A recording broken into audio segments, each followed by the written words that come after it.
I've gone on exorcisms with the Catholic Church before. I mean, those are pretty intense as well. That has got to be scary. Now, when I hear that, of course, my mind goes directly to the movie The Exorcist. Mm-hmm. Is it that scary? I'm guessing that they took a lot of, leeway in doing that film, but... They did, but the thing is, it wasn't as dramatic as that. Okay, I mean, I can't talk too much about it, but one of the coolest things, it was an old Victorian house in South Boston, and I went with Brian the monk, the Franciscan monk, who actually performed the exorcism.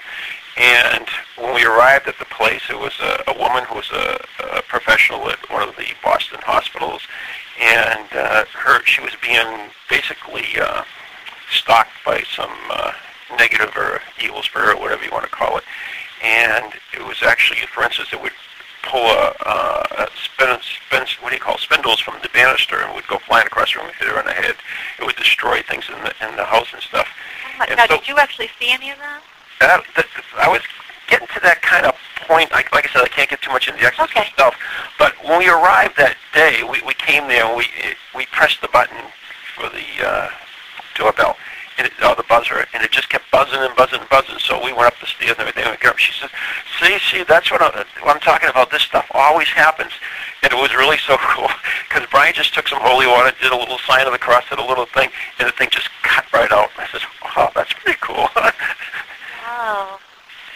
And there are other exorcism. Everybody thinks of as like the movie, how dramatic it was. Yeah, exactly. You're right. They're not always that way. I mean, there are times that there are stronger spirits and weaker spirits as far as an exorcism. I remember this house we did in Derry, New Hampshire.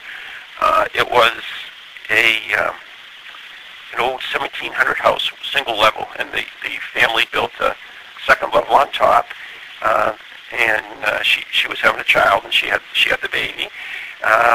When they added the addition, they found a human bone in the wall, and then they had this little path in the back, and this tree would always be across the path. They would move it.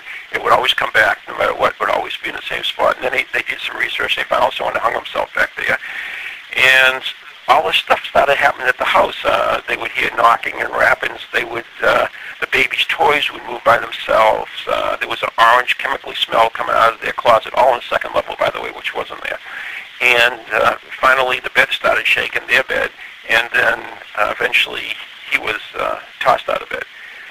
So we went in as an investigation, and we went down. They had like a ton of friends there. It was more like a party and everything, so I was a little upset, but we did the best we could. And as far as evidence, we didn't get too much. We got a black shadow that came from the closet into the baby's room. That was about it. But anyways, I talked to him, and I says, if you're really serious about the spirits here and you really want to get rid of it, I says, let me come back. I don't want a lot of people there. Let me come with Brian, and we'll talk at it. We'll see what's there.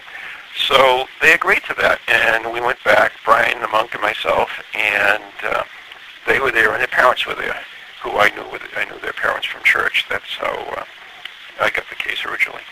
And anyways, they were downstairs, and Brian and I went upstairs, and he went around, and he's a unique individual. I believe he's psychic. He'll never tell you that, but I believe he is in itself. And we went downstairs, and he says, it's really not anything to do with the bone in the wall, and it's really nothing to do with the suicide. He says that there is a negative force, evil force there but it really wants the child, and it has nothing to do with the house at all.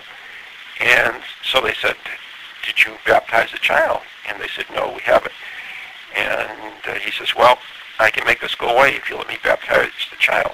So they had to think about it, because you only get baptized once. If you get baptized, that's it. You can't get baptized again in a church. So they agreed, and that night we baptized the child. And believe it or not, from then on, it all stopped. Everything totally stopped. So, I know the child. The child's about 6 years old now, and I know the parents, and they've never had a problem since. So, I mean, it's kind of weird. You really, whether you believe in baptism or not, I mean, there's a cause and effect, though, where something was done and there was a direct result. Right. And now, what is the name of the group that you are with? It is the New England Ghost Project. Okay, and you are actually the founder of it. Founder and executive director, right. And you also have a radio show.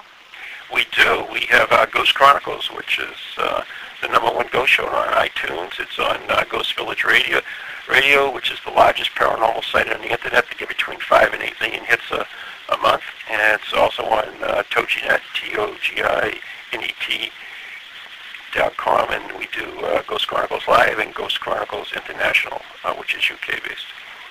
That's great. Now, when is it actually live, the radio show, that people can hear it? It is now on Wednesdays from 8 to 9, just before Ghost Hunters.